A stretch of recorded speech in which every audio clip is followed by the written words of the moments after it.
முத்துல மாலை கட்டு வெக்கத்தையும் ஓரங்கட்டு மொத்தமா கேட்கணுமா அள்ளி அள்ளி அணைச்சுக்கிட்டு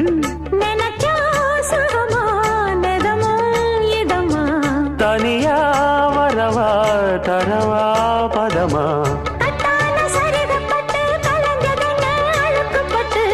எப்போதும் விருப்பப்பட்டு எழுதுங்க பாட்டு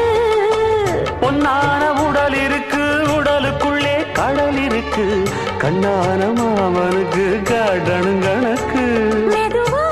மெதுவா தொடலாம் பொதுவா கோழி கூவும் நேரத்தில் கோலம் போட்டு பார்க்கலாமா நல்ல நாதஸ்வரம் ஊத வச்சு மேளம் தட்டி கேட்கலாமா அட கேட்காத சங்கதி எல்லாம் கேடு அப்படி பார்க்காத இன்னைக்கு நல்ல நாள்